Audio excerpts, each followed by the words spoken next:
Baie welkom by Melk in jou teetyd. Wat as die leuen van Satan so groot werklikheid in jou lewe is, dat jou enigste uitweg wat jy dink, is die antwoord, is selfmoord. Dit moet 'n verskriklike plek wees, om in te wees. Maar Riska, dit is die tendens wat ons deesdae hoor van, en tot met jong kinders, ek meen tot en met laerskool al wat dink, dis my enigste antwoord. Ja, nee, ek sê vir jou dat mense op so 'n plek van wanhoop kan kom, dat dit mens voel dit is so enigste uitweg soos jy sê. Maar ons het nou vandag ons iemand wat saam met ons kom kuier, wat haar getuienis met ons gaan deel. Lynn Beekman, baie dankie dat jy vandag by ons kom kuier. Sy het 'n getuienis wat so kragtig is, en as 'n getuienis van verwerping en wanhoop, maar deurbraak en vryspraak en vryheid en oorwinning. So baie welkom. Ons is opgewonde om te hoor wat die Here in jou lewe gedoen het. Jou lewe het met jou 'n draai gestap. 'n Kaapse draai. 'n Kaapse draai. Mens begin as 'n kind en dan dink jy jou lewe gaan so uitwerk. Jy weet, as mens klein is, dan sien mense groot mense en mense het mos 'n idee van hoe jou lewe gaan wees. En baie keer dan gebeur dinge buite jou beheer en die lewe vat jou op 'n pad wat jy nooit gedink het jy sal kom nie. Maar dankie tog vir die Here se genade. Dit is so baie dankie vir die geleentheid, en ek wil net vir die kykers sê, vandag gaan nie oor my nie, dit gaan oor Jesus se genade. Ja. Wat hy vir my gegee het in my lewe. Ja. So ek dink kom ons begin by die begin. Dis die beste plek. Dis die beste plek. Ek is een van 3 kinders. Ek het 2 ouer sissies, so ek was 'n laatlammetjie gewees. En my ma het my gehad toe sy 40 was. En ek dink dit is waar die probleem begin het. Wat ek ook wil sê, hierdie is nie 'n blaming storie nie, maar ek moes die begin en die wortel gaan soek. Van waar hierdie ding met my begin het. So, ek het saam met 2 ouer sissies groot geword, en hulle het naderhand getrou, en hulle is uit die huis uit, en ek is toe alleen, en ek besef toe baie vroeg in my lewe, iets is nie reg met my nie. Ek voel nie soos 'n gewone kind moet voel nie. Dit voel of daar iets anderste is omtrent my, maar omdat jy klein is en jy's jonk, weet jy nie wat dit is nie. Soos ek ouer word, begin ek besef, maar hoorie so, ek soek toenadering by dieselfde geslag. En ek weet nie wat dit is nie, en hoe ouer ek word, hoe kwaader word ek, want ek kom uit 'n Christelike gesin uit, my ouers dien die Here, ek het in die kerk groot geword. Baie mense sê ja, maar dit tel nie. Ek verstaan wat hulle daarby bedoel, maar ek het die fondasie van Christelikheid gehad. Ek het Jesus geken. En hoe ouer ek geword het, hoe meer het ek begin aggressie in my opbou. Hoekom is ek so? Hoekom is ek anderste? Hoekom het dit met my gebeur? Wat het ek gedoen? So dit is waar die vrae in my begin worstel het. Ja. Want ek het geweet dis verkeerd. Maar op watter ouderdom het jy sê nou jy het toenadering gesoek tot dieselfde geslag. Hoe oud was jy? Ek was 7. Dis jonk. Dis baie jonk. Maar ek bedoel, as 'n kind, dan besef jy, jy weet, almal soek toenadering tot hulle sissies of hulle maas. Wat het dit anders gemaak? Hoe het jy gevoel dat dit... Ek het anders gevoel as ek in die geselskap is van byvoorbeeld as my sissies hulle vriendinne huis toe bring. Dan, jy weet, jy wil aandag trek en jy wil hê hulle moet jou recognize. Jy weet, dit is waar dit begin het. Ek kon dit eintlik eers vir myself beskryf toe ek terugkyk na my lewe. Terwyl dit gebeur het, weet jy nie wat jy doen nie, want jy's te jonk, jy verstaan dit nie. Ja. En dan dink hulle ook jy seker weird, en hulle hanteer jou vreemd. Ja, jy weet, my sussie het altyd gesê, man gaan speel, jy tel tande. Jy weet, daai tipe ding. Wat in elk geval gebeur. Toe ek 'n tiener geword en ek het met ouetjies uitgegaan, maar hulle het my so verveel, ek kon hulle ophang. En Dalk goed dit en opgaan. ja, ek het elke week 'n ander ouetjie gehad, verstaan jy? Dus ek het net vreeslik bored geraak met hulle. En dan word jy 'n groot mens en dan begin jou lewe, jy begin werk en jy begin hierdie ding begin jou intrek. It starts controlling you. Jy weet, jy het naderhand nie meer beheer oor dit nie. Wat ek graag vir die kykers wil sê is, die rede hoekom ek daai toenadering gesoek het by dieselfde geslag, is ek het dit nie by my ma gekry nie. My ma het my basies reject in die womb al. Dit was vir my 'n verskriklike pil om te sluk. Dit het jy nie geweet nie. Ek het dit nie geweet nie. Ek het dit later na my bevryding eers uitgevind en ek moes teruggaan en my ma vergewe. Ek het wonderlike ouers gehad, moenie my verkeerd verstaan nie. Ek is nie mishandel nie, daar's niks snaaks met my gedoen nie. Ek kom uit 'n normale huis uit. En ek het baie stories by vriendinne gehoor waar hulle regtig, hulle omstandighede was terrible. Myne was nie. So ek het nie 'n verskoning gehad om so te wees nie. En toe begin ek kwaad raak vir die Here. Toe begin my woede teen hom. Hoekom het jy dit aan my gedoen? Ek het 2 sissies, hulle is normaal en ek is nie normaal nie. Maar op daai punt het niemand geweet jy voel so nie. Of het jy dit Nee, ek was so 18, toe besluit ek, okay, ek gaan nou rebel wees. I'm gonna ride this thing. Ek het uitgekom, ek het nie gejok oor my lewe nie. Dit was 'n groot skok vir my ouers gewees en my sissies. Almal het geweet dis verkeerd, maar almal het gesê ons is lief vir jou. En solank jy net gelukkig is, maar ek was nie gelukkig nie. Daar was 'n 3de wêreldoorlog besig in my. En wat ek vir jou wil sê is, ek het gehoor jy praat van auto-immuun. Ek is gediagnoseer met dit. En ek het gaan oplees wat dit beteken as jy 'n auto-immuun disease het. En dit is basies iets wat jou aanval. So dit het gemanifesteer. Ek wou myself uitwis. Ek wou nie lewe nie. So dis hoe dit gemanifesteer het. In elk geval, ek is toe in en uit verhoudings, dit werk nie, ek weet dit werk nie, want selfde geslagverhoudings, sodra dit na 'n punt toe gaan, dan sabotage ek dit. Omdat ek nie glo ek is werd om lief te gehê word nie. Ja. So nie een van my verhoudings het ooit uitgewerk nie. Dit het nooit langer as 'n jaar gehou nie. En dit was stormagtig, dit was emosioneel, dit was en diep binne in my het ek geweet, Lynn, wat maak jy?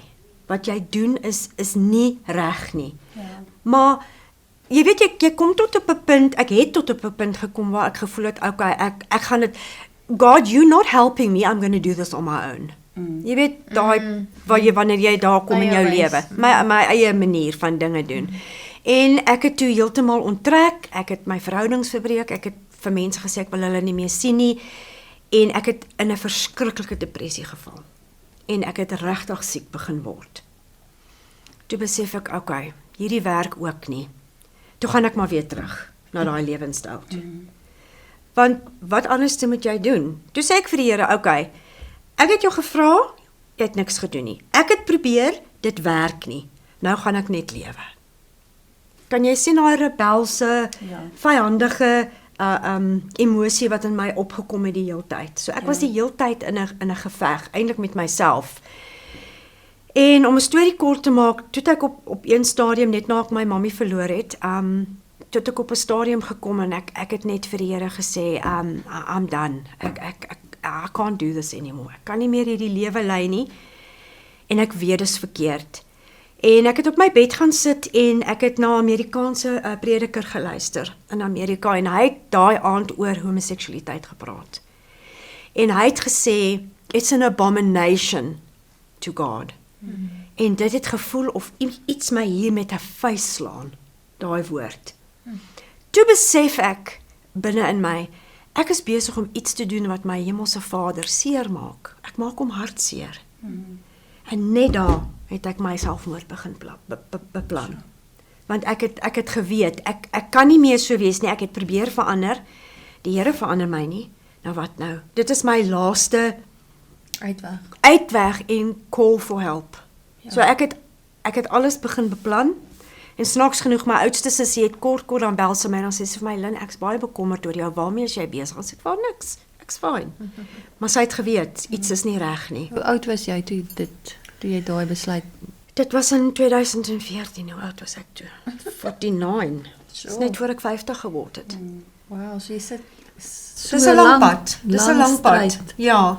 Wow. En okay, toe kom die aand. Toe kom die aand wat ek sê, okay, this is it. Dit gaan nou gebeur. Wat het jy beplan om te doen? Ek wou myself hang. Jo. En ek het geweet hoe ek dit gaan doen. Ek het alles reg gehad en Ekskuus, ek bewe 'n bietjie want dit is vir my baie traumaties om daaroor te praat. Ek het toe vrede gesê, okay, ek gaan nou bid en ek het op my maag gaan lê voor God. En ek het uitgeroep na hom toe en ek het vir hom gesê, this is my last chance. Help my. As jy my nie help nie, vat my, want ek kan nie meer so lewe nie. Ek wil liewer dood wees.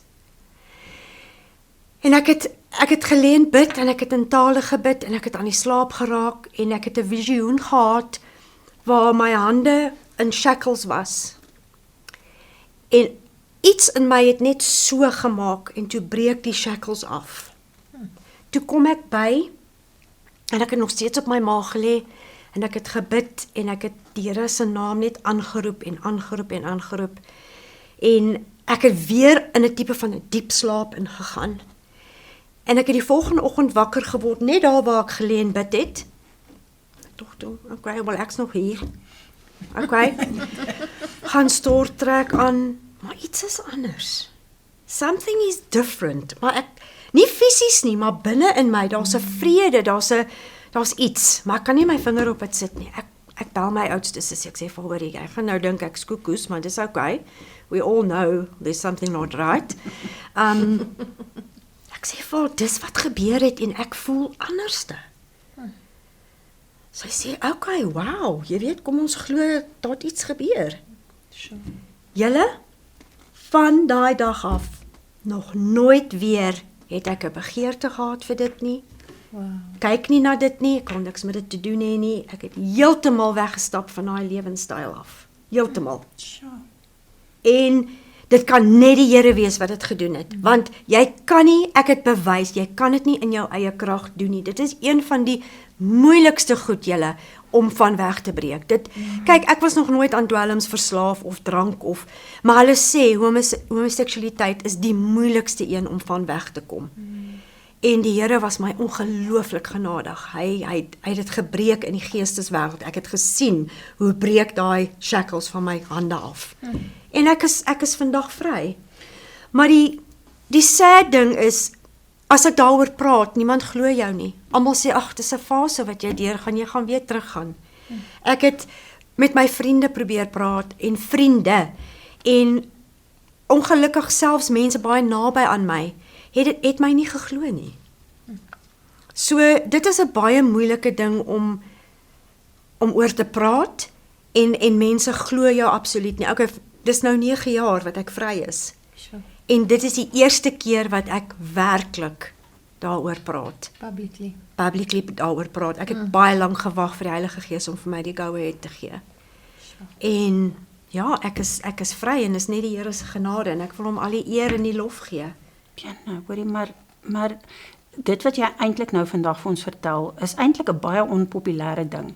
Baie. Want jy weet, as 'n mens nou jy weet, as ek nou kyk na YouTubers en mense wat vertel hoe hulle losgekom het uit die homoseksuele leefstyl, ek dink aan Beckett Cook wat hy was ek weet nie of jy al ooit sy goed gekyk het nie. Ek volg hom. Ek luister na hom. Ja, so ja. Hy was voluit daar in die hy was in die vermaaklikheidsbedryf, ek dink hy was 'n stylist gewees of iets en hy het hoog gevlieg saam met baie sterre en ek bedoel dit word eintlik salute in Hollywood en hoeveel haatspraak hy nou kry en hoeveel jy weet teenkanting hy kry nadat hy die Here hom losgemaak het van homoseksualiteit. So dit wat jy sê is eintlik is Maak sin.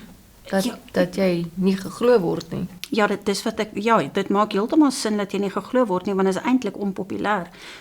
Niemand wil jou storie hoor nie, want dit is nou so populêr om so te wees en dit word so gedruk in die skole en dit word so Dis so aanvaarbaar. dis nou die in thing en dit is deel van die eindtyd. Ja. En ek kyk nou na sulke mense en ek voel so inniglik jammer vir hulle. Vernaam kinders wat regtig nie behoort blootgestel te wees aan sulke goed nou nie.